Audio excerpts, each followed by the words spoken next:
Tradición. Tradición viene de la palabra traditio, que significa entregar. Es la continuación de una creencia, costumbre o valor a través de muchas generaciones. Cuando Jesús estuvo aquí en la tierra, Él tuvo que ir en contra de muchas tradiciones de los fariseos, porque ellos daban mayor valor a las tradiciones que la palabra de Dios. Sin embargo, Jesús también aprobó otras tradiciones, otras costumbres, que sin duda hoy enriquecen la vida del cristiano.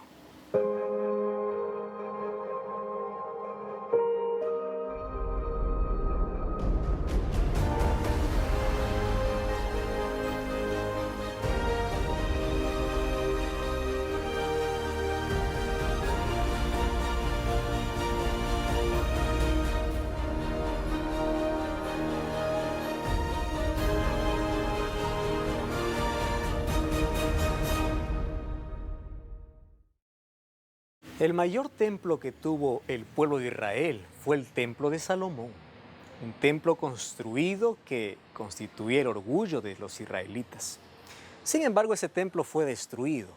Luego fue reconstruido. Finalmente se llamó el templo de Herodes. Fue en ese templo donde Jesús llegó cuando era niño, traído por sus padres para ser presentado. La Biblia nos menciona en el libro de Lucas capítulo 2 que José y María llevaron a Jesús a pocos días de nacido para poder presentarlo delante del sacerdote porque así demandaba la ley judía.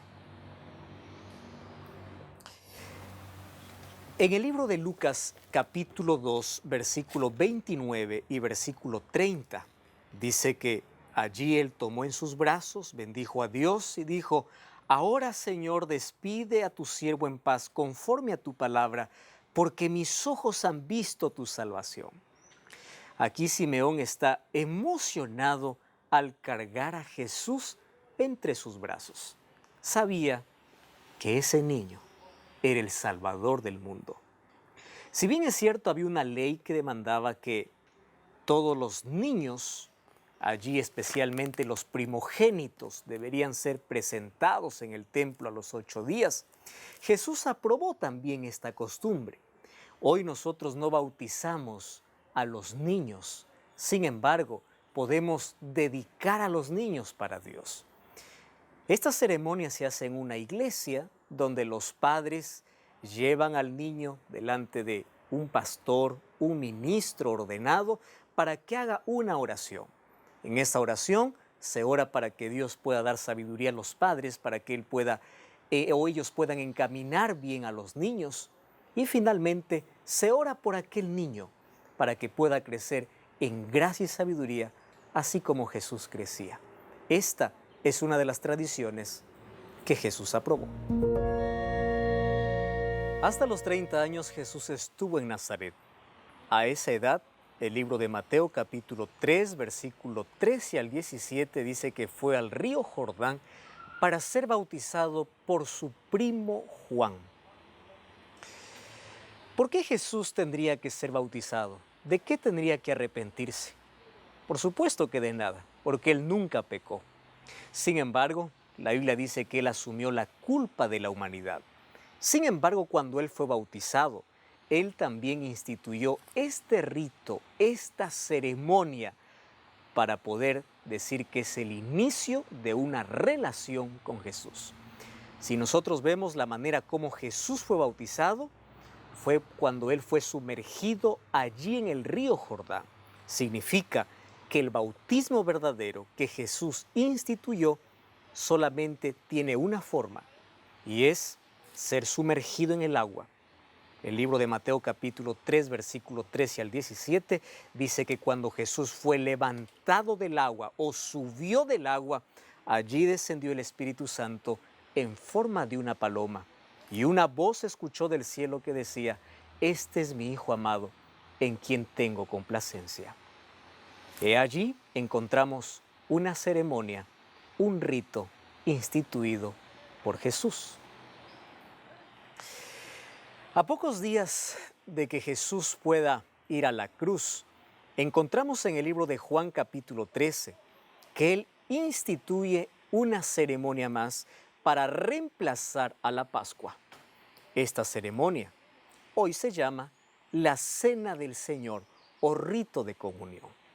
Consta de 3 partes: el lavamiento de los pies, que es sinónimo de humildad y servicio al prójimo. Luego tenemos que participar del pan sin levadura, que es el símbolo del cuerpo de Cristo, y del vino, del jugo de uva sin fermentar, que es el símbolo de la sangre de Jesús derramada a favor de la humanidad. Este rito, esta ceremonia, reemplazó a la fiesta de la Pascua. Es por eso que los cristianos de hoy nos enriquecemos al practicar hasta hoy estas 3 ceremonias: dedicación de los niños, el bautismo y el rito de la Cena del Señor. El libro de Juan capítulo 2 nos habla que Jesús fue invitado para participar de un matrimonio donde se acabó el vino a mitad de fiesta. Terminarse el vino significa que acabó la alegría. Sin embargo, allí Jesús, en Caná de Galilea, realizó su primer milagro al convertir el agua en vino. Con esto Jesús estaba probando la ceremonia del matrimonio y al ser invitado, Él estaba colocando allí su bendición porque Él es el autor del matrimonio. Allí en el libro de Génesis capítulo 2, versículo 18 en adelante, dice que Dios fue quien creó la relación entre hombre y mujer. Entonces, para Dios existe un matrimonio monogámico entre hombre y mujer. Y esto es un rito, una ceremonia, allí aprobada por Jesús mismo. La Biblia también menciona que Jesús pasó toda la noche orando y luego eligió a los 12 discípulos. Luego impuso las manos sobre ellos y los separó para un ministerio específico. En el libro de Hechos capítulo 6 encontramos una vez más cómo líderes son separados para servir a la iglesia a través de la imposición de manos. También en la Biblia encontramos otra ceremonia que hoy debe ser practicada. En el libro de Santiago capítulo 5 versículo 14 dice: ¿Está algún enfermo entre vosotros? Llame a los ancianos de la iglesia y oren por él, ungiéndolo con aceite en el nombre del Señor. Cuando hay alguien que está padeciendo alguna enfermedad, cuán bueno es llamar a un anciano o a un pastor para ser ungido con aceite. ¿Sabes que esta es una ceremonia aprobada por la palabra de Dios? Cuando una persona es ungida, está colocando su vida bajo la voluntad de Dios. Significa que después del ungimiento, Dios determinará qué cosa es lo mejor para esa persona. Es colocar nuestro destino, nuestra vida, en las manos de Dios. ¿Ya te diste cuenta que los cristianos tenemos muchas ceremonias, muchos ritos que enriquecen nuestra experiencia diaria con Dios? Eso trae tanta bendición a nuestra vida. Existen ritos y ceremonias desde el nacimiento hasta la muerte. Entonces, todo esto fue colocado en la palabra de Dios para tener una mejor experiencia y para disfrutar de las grandes bendiciones que Dios tiene para nosotros.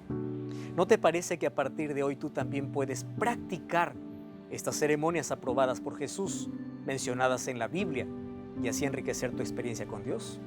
Vamos a orar juntos. Querido Dios, gracias porque en tu palabra colocaste cosas que pueden enriquecer mi experiencia contigo. Y a partir de hoy queremos practicar todas estas enseñanzas, sabiendo de que de esa manera nuestra vida estará llena de bendiciones y nuestra experiencia diaria contigo cada día será más enriquecida. Danos tu bendición. En el nombre de Jesús. Amén. Recuerda que la fe viene por el oír y el oír la palabra de Dios, porque la verdad te da libertad y te prepara para la eternidad.